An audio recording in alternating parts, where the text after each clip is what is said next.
تمام دیکھنے اور سننے والوں کو میرا سلام۔ دوستوں، آج میں اپنی ویڈیو ایک چھوٹے سے شعر سے کرنا چاہتا ہوں۔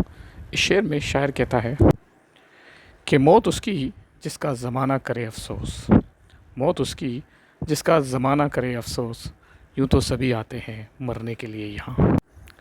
واقعی میں دوستوں، اگر دیکھا جائے تو جب ایک انسان اس دنیا سے چلا جاتا ہے، لوگ اس کی کن عادات پہ یاد کرتے ہیں، کن چیزوں پہ اس کی یاد کر کے اس کا ذکر کرتے ہیں۔ کیا کبھی آپ نے اس چیز کو جاننے کی کوشش کی ہے؟ اگر نہیں تو میں آپ کو بتاتا ہوں۔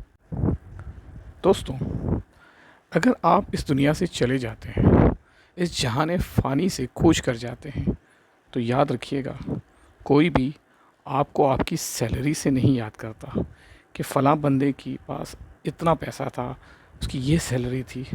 آپ کی اس چیز کو بھی یاد نہیں کریں گے کہ آپ کتنے مصروف ہوا کرتے تھے، کتنے بزی ہوا کرتے تھے۔ یہاں تک کہ آپ کو آپ کے ان گھنٹوں کے لیے بھی یاد نہیں کیا جائے گا کہ جو آپ نے اپنے کام پہ گزارے ہیں، اور آپ کی گاڑیوں یا آپ کی گھڑیوں یا آپ کے اچھے جو کپڑے آپ پہنتے ہیں یا آپ کا بہت اچھا گھر تھا، اس کے لیے بھی آپ کو کبھی بھی یاد نہیں کریں گے۔ یہ وہ تمام چیزیں ہیں جس کی ایک انسان کو بہت زیادہ ضرورت ہوتی ہے۔ وہ اپنی لائف میں یہ تمام چیزوں کے لیے بھاگتا ہے، دوڑتا ہے، اپنی لائف میں مصروف رہتا ہے، اپنی زیادہ سیلریاں جو اٹھاتا ہے لوگوں کو بتاتا ہے کہ میں کتنا مصروف ہوں، میں کتنا کماتا ہوں، میرے پاس کتنی گاڑیاں ہیں، کیا چیزیں ہیں۔ یقین مانیں، ان تمام چیزوں کو آپ کے جانے کے بعد کوئی بھی یاد نہیں کرتا۔ اگر آپ کو یاد کیا جاتا ہے تو کچھ ایسی چیزیں ہیں جس کے بارے میں ہم سوچتے تک نہیں ہیں۔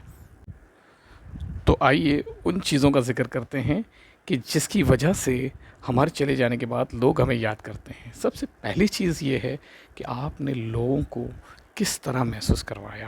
جب آپ ان کے درمیان تھے تو لوگ کس طرح محسوس کرتے تھے، آپ نے ان کو کیا کچھ کہا جس کی وجہ سے وہ اتنے خوش ہو گئے تھے، آپ نے اپنی باتوں سے ان کا دل چھوا یا نہیں چھوا۔ یہ تمام چیزیں ایک بندہ یاد کرتا ہے آپ کے جانے کے بعد۔ اور دوسری بات جو وہ یاد کرتے ہیں وہ یہ ہے کہ آپ نے کتنا وقت ان کے ساتھ بتایا، کتنا اپنا کوالٹی ٹائم ان کو دیا، ان کو سننے میں، ان کے مسئلے سولو کرنے میں، ان کی مدد کرنے میں۔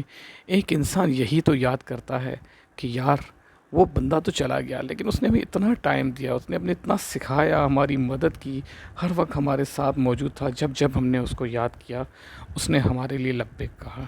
تیسری چیز وہ یہ ہے کہ کیا آپ نے اپنے وعدوں کو پورا کیا کہ نہیں۔ یاد رکھیے گا، وعدہ پورا کرنا ایک بہت بڑی ایک کوالٹی ہے جو ہر انسان میں نہیں ہوتی۔ یقین کریں گے، اگر آپ اپنے وعدے کے، اپنے الفاظوں کے پکے ہیں تو دنیا آپ کو سراہتی ہے۔ آپ کے جانے کے بعد بھی وہ آپ کو بہت یاد کرتی ہے۔ اس بات کو لے کے ہمیشہ وہ کہتے ہیں کہ واقعی میں ایک بندہ تھا جس نے ہمیشہ اپنی باتوں کا مان رکھا، جو کہتا تھا وہ کرتا تھا۔ اور ایک اور چیز جو آپ کے چلے جانے کے بعد لوگ یاد رکھیں گے وہ یہ کہ کیا وہ آپ پہ بھروسہ کرتے تھے۔ یعنی کہ بھروسہ ایک ایسی چیز ہے جو نہ صرف اس دنیا میں بلکہ آپ کے جانے کے بعد بھی لوگوں کے دلوں میں اس سوال کو زندہ رکھتا ہے کہ وہ ایسا شخص تھا جس پہ ہم بھروسہ کر سکتے تھے، وہ ایک ایسا شخص تھا جس سے ہم تمام چیزیں شیئر کر سکتے تھے۔ یہی وہ شخص تھا جس نے ہمارے وعدوں پہ، ہمارے سیکرٹس پہ، ہماری جو اس کے اوپر ہم بھروسہ تھا، جب اس پہ اعتماد تھا، اس کو کبھی ٹھیس نہیں لگنے دی۔ تو یہی وہ چیزیں ہیں جو آپ کے چلے جانے کے بعد بھی لوگوں کے دلوں میں گھر کر کے بیٹھتی ہیں اور آپ کو ہمیشہ ان کے دلوں میں زندہ رکھتی ہیں۔ اسی بات کو حضرت واصف علی واصف نے کچھ اس طرح سے کہا ہے کہ لوگوں کے درمیان زندہ رکھنے کا، اپنے آپ کو زندہ رکھنے کا ایک اور طریقہ بھی ہے کہ آپ ان کی یادوں میں، ان کے دلوں میں اپنے آپ کو محفوظ کر لیں۔ تو دوستوں، امید کرتا ہوں میری یہ آج کی ویڈیو آپ کو پسند آئی ہوگی، اور آپ نہ صرف اس دنیا میں بلکہ دنیا کے جانے کے بعد بھی ان لوگوں میں جو آپ کے ارد گرد تھے ہمیشہ خود کو زندہ رکھنے کی کوشش کریں گے۔ اپنا بہت خیال رکھیے گا۔ Take care.